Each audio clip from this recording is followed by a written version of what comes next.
Hello everyone. इस video में हम बात करेंगे क्लास 10th के linear equation in two variables chapter के, जो कि आपका एनसीईआरटी में थर्ड चैप्टर दिया हुआ है। तो स्टार्ट करते हैं इंट्रोडक्शन के साथ। लीनियर इक्वेशंस क्या है? देखिए, पॉलिनोमियल्स हमने पढ़ा हुआ है, राइट? हमने पॉलिनोमियल्स पढ़ा।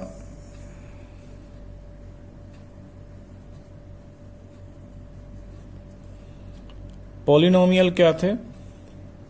Algebraic expression which are joined with addition and subtraction. Okay, उनमें कुछ पावर्स रहती हैं वेरिएबल्स की। फॉर एग्जांपल, अगर मैं लिखूँ x cube plus 2x square plus 3x plus 6, ठीक है, तो इसको हम पॉलिनोमियल बोल सकते हैं, राइट?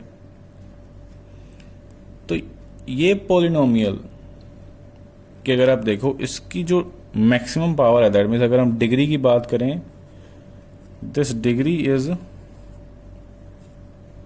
Variable, right? ये जो डिग्री है वो आपकी चेंज हो सकती है depending upon the different polynomials, ठीक है?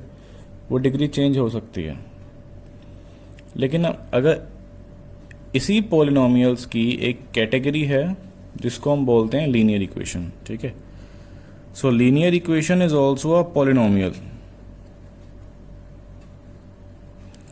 लीनियर इक्वेशन वो वाले पॉलिनोमियल्स हैं जिनमें हमारी जो डिग्री है that is going to be 1। Okay, ये चीज आपको बताओ कि degree in the linear equation is 1। The maximum power of variables are going to be 1, ठीक है? और इसमें हम दो वेरिएबल्स की बात करेंगे, ये चीज़ आपको ध्यान में रखनी है। जो चैप्टर हमने पढ़ना है उसमें हम linear equation in two variables की बात करेंगे। ओके, सो जैसे x plus y plus 2 is equal to 0। तो यहाँ पे आप ध्यान दीजिए, डिग्री 1 है, मैंने वेरिएबल्स की पावर जो है 1 लेके रखी है। Okay, and some constants can be added. So this is the, you can say, a type of linear equation in two variables, जिसमें x और y दो वेरिएबल्स आ गए और पावर हमेशा वेरिएबल्स की जो है वो 1 रहेगी। That is the degree of that polynomial is going to be 1, ठीक है? अच्छा, अब देखते हैं पॉलिनोमियल्स को कहाँ पे हम यूज कर सकते हैं, उसके बारे में थोड़ा बात करते हैं, ठीक है? मान लीजिए आप किसी मार्केट में गए, ये बॉट 2 पेन्स, ठीक है, साथ में आपने कुछ बुक्स बाई किए, लेट्स से 3 बुक्स कोई बाई की। आपने शॉपकीपर को पे किया 150 रुपीज़। शॉपकीपर ने आपको डायरेक्ट बोल दिया कि 150 रुपीज़ हो गए। ऐसे ही कोई और पर्सन आया, उसने 3 पॉलिनोमियल्स लिए, 3 पेन्स लिए, 4 बुक्स ली, उसने टोटल पे किया 250 रुपीज़, लेट्स से, ठीक है? तो अब अगर मेरे पास ये दोनों वैल्यूज़ हैं, दोनों कस्टमर की जो मेरे पास डिटेल है, मैं इसको यूज़ करके एक पेन की और एक बुक की इजीली कॉस्ट निकाल सकता हूँ कितनी होगी, ठीक है? अगर मैं इसको इक्वेशन की फॉर्म में लूँ तो मैं क्या लिख सकता हूँ? मैं लिख सकता हूँ कि एक पेन की कॉस्ट में मान लेता हूँ x रुपीज़, एक बुक की कॉस्ट में मान लेता हूँ y। तो 2 पेन्स लिए थे तो इसको मैं क्या लिख सकता हूँ? 2x। इसको लिख सकता हूँ 3y is equal to 150। Okay, ऐसे ही वो आ जाएगा 3x plus 4y is equal to 250। तो ये हमारी क्या बन गई? 2 लीनियर इक्वेशंस बन गई, ठीक है? इसको सोल्व कैसे करना है वो हम देखेंगे। इसको सोल्व करके आप easily, after solving this, you will get the value of x and y, ठीक है? x एंड y के थे हमारे, कॉस्ट थी एक पेन की और एक बुक की। वो कैसे सोल्व करना है वो आगे हम डिस्कस करेंगे। अभी आपको एक जनरल मैंने इंट्रोडक्शन दे दी कि पॉलिनोमियल्स कहाँ हैं और किस तरह से हम यूज़ कर सकते हैं, ठीक है? क्या है इसमें। और एक बात करते हैं कि अगर मैं जनरल फॉर्म की बात करूं पॉलिनोमियल की,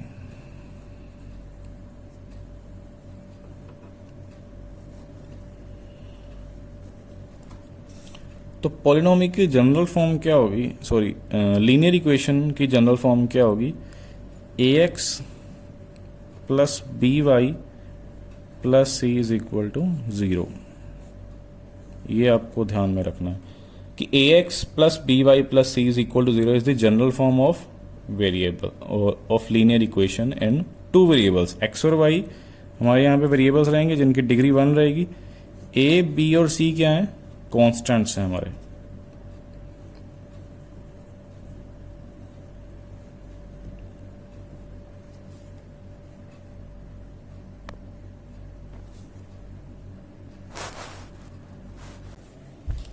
ओके, तो इसके बाद हम बात करते हैं ग्राफ्स के बारे में। लेट्स से अगर मेरे पास कोई इक्वेशन है 2x plus 3y is equal to 6, कि ऐसे 5x plus 4y is equal to 12। Okay, तो अगर मैं इन दोनों का ग्राफ की बात करूं, अगर मैं इन दोनों का इक्वेशंस का ग्राफ प्लॉट करूं, ठीक है, ग्राफ कैसे प्लॉट करना है ये हमने 9th क्लास में देखा होगा, वो आपको सबको इजीली अच्छे से पता होगा सबको। ठीक है, अब अगर ग्राफ प्लॉट करूं मैं, तो मेरे पास क्या क्या केसेस बन सकते हैं। मुझे नहीं पता कि किस तरह का ग्राफ बनेगा, तो क्या क्या केसेस बन सकते हैं उसकी बात करते हैं। लेट्स से एक का ग्राफ इस तरह से बन गया, तो हो सकता है दूसरे का ग्राफ इस तरह से बने। ओके, ग्राफ लीनियर इक्वेशन का हमेशा स्ट्रेट लाइन बनता है, ये सबको पता होना चाहिए। ये हमने 9th क्लास में देखा है कि अगर हम किसी भी इक्वेशन, लीनियर इक्वेशन का ग्राफ प्लॉट कर रहे हैं तो that is going to be a straight line.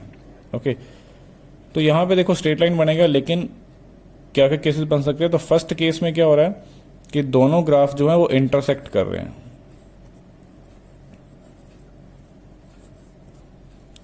Okay, ऐसे ही दूसरा केस क्या बन सकता है?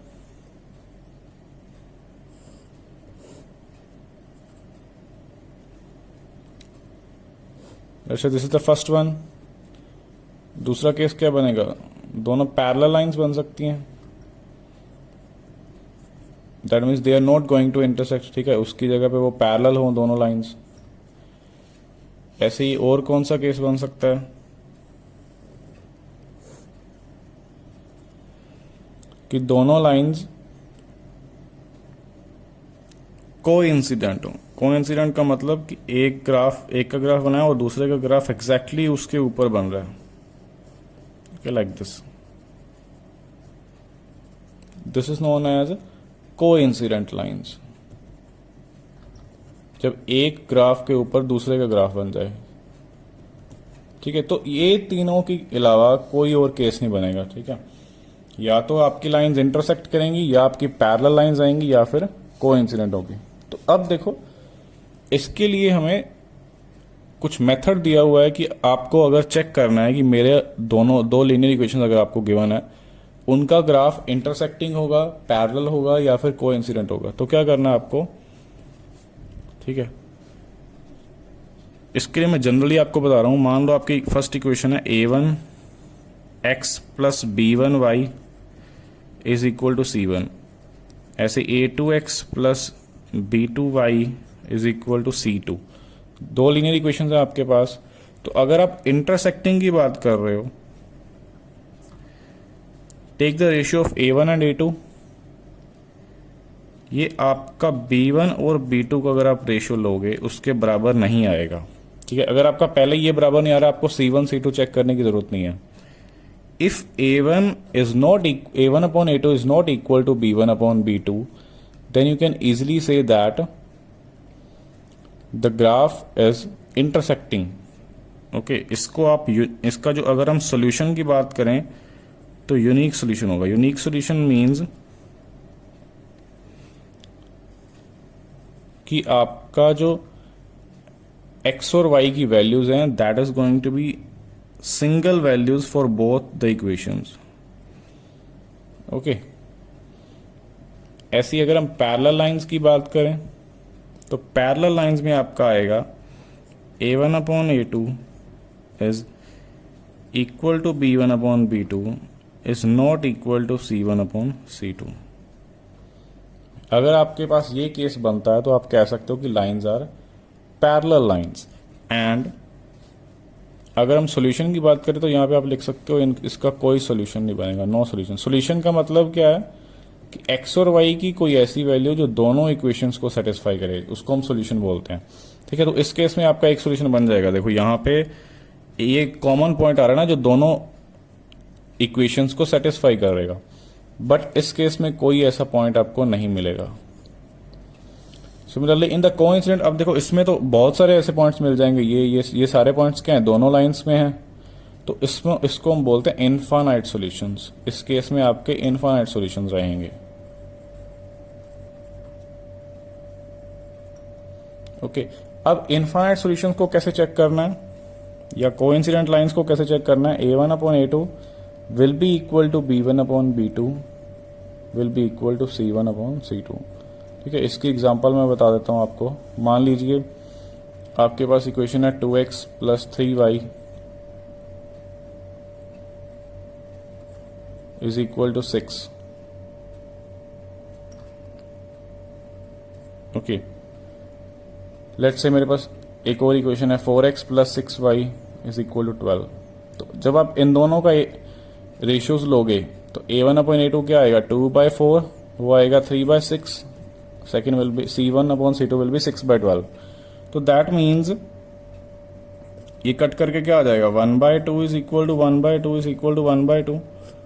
तो ये वाला केस कौन सा था, ये वाला था ना। तो इसमें मतलब हम बोल सकते हैं कि ये लाइंस क्या हैं, कोइंसिडेंट लाइंस होंगी, इनका जो ग्राफ होगा कोइंसिडेंट लाइंस होगा, एंड इनफाइनाइट सॉल्यूशंस रहेंगे। ठीक है, इनफाइनाइट सॉल्यूशन का मतलब कि बहुत सारे ऐसे पॉइंट्स होंगे जो दोनों लाइंस को सेटिस्फाई करेंगे, दोनों इक्वेशंस को सेटिस्फाई करेंगे। ठीक है, अब देखो एक चीज यहाँ पे आप देख सकते हो, ये एक्चुअली दो इक्वेशन सेम ही है, जस्ट इस इक्वेशन को मैंने 2 से मल्टीप्लाई किया हुआ है, देखो, इसीलिए इसको कोइंसिडेंट लाइंस बोलते हैं। मतलब एक्चुअल में सेम इक्वेशन ही होती है, just we have change the constants. Okay, I hope आपको क्लियर हो गया होगा यहाँ तक इक्वेशंस का ग्राफ के केस में क्या क्या केसेस रहते हैं, intersecting, parallel and the coincident. Okay, चलिए नेक्स्ट कुछ मेथड्स की बात करते हैं जिनको यूज करके हम सॉल्व कर सकते हैं लीनियर इक्वेशंस को। Okay, so let's discuss now methods to solve the linear equations.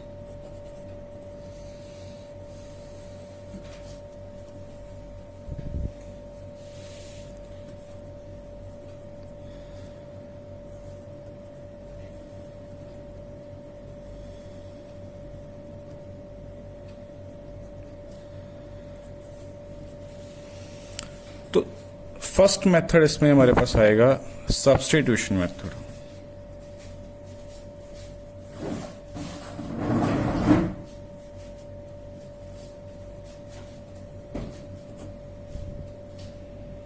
Okay, substitution method क्या है, देखो नाम से क्लियर है कि सब्स्टिट्यूट हो रहा है कुछ। ठीक है, तो क्या सब्स्टिट्यूट हो रहा है उसको देखते हैं। तो एक इक्वेशन ले लेते हैं, let's say I have 2x + 3y = 12. Okay, then second one is, let's say 5x + 2y = 9.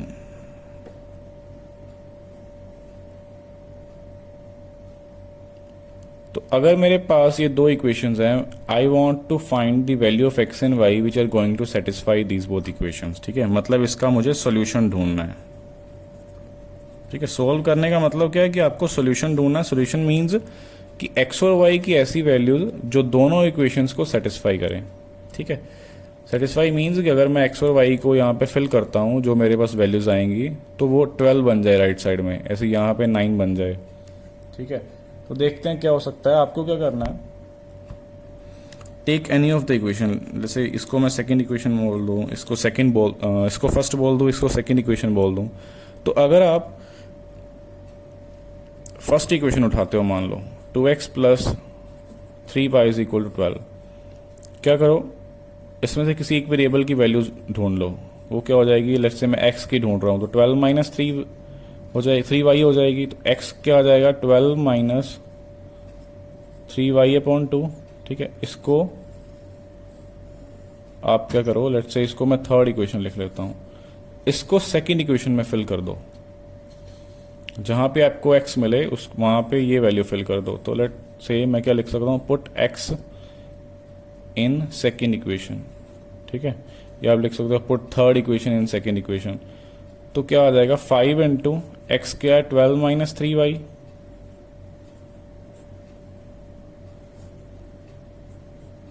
Plus 2y is equal to 9। इसको जब आप सोल्व करोगे हो जाएगा 60 माइनस 15y, इसका एलसीएम मैं साथ साथ ले रहा हूँ, तो 4y upon 4 is equal to 9। Cross multiply कर दो इसको, ठीक है, ये बन जाएगा आपका 60 minus 11y is equal to 36। यहाँ से आपका 11y minus 11y is equal to 36 minus 60 आपका माइनस 24 हो जाएगा, ठीक है। 60 उधर जाके माइनस 24, तो यहाँ से y आ जाएगा 24/11, ठीक है। अब देखो हमारे पास y आ गया, y is equal 24/11, you need to find the x। तो उसके x के लिए हमने यहाँ पे इक्वेशन ढूंढी हुई है, तो अब क्या करो, just put this value of y, put y is equal to क्या आया था हमारे पास 24/11, तो आप लिख दो put y is equal to 24/11 in third equation.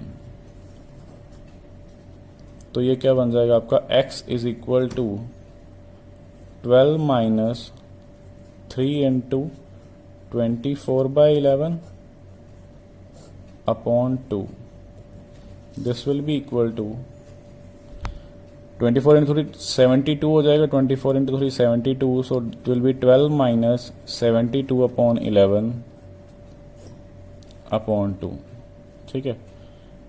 तो इसको जब आप सोल्व करोगे दैट विल बी 132 माइनस 72, क्योंकि आपको यहाँ पे एलसीएम लेना पड़ेगा।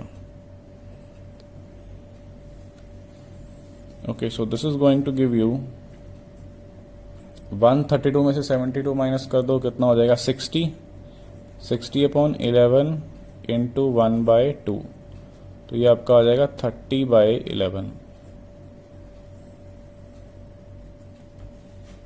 ठीक है। एक बार ध्यान से देख लो इसको, थोड़ा कंजस्टेड हो गया।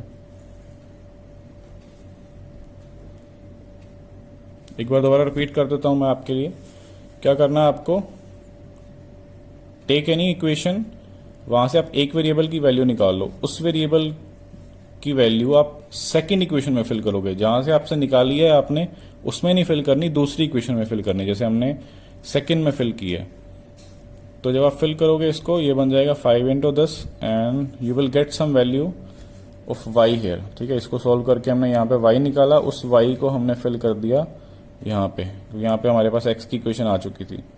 तो this is going to give 30/11। तो दो वैल्यूज आ गई हमारे पास, x इज 30/11 एंड y क्या आया था 24/11। तो अगर आप इसको फिल करोगे दोनों इक्वेशंस आपकी सेटिस्फाई हो जाएंगी। So this is the common solution for both the equation, ठीक है। तो इसका यूनिक सॉल्यूशन बनेगा।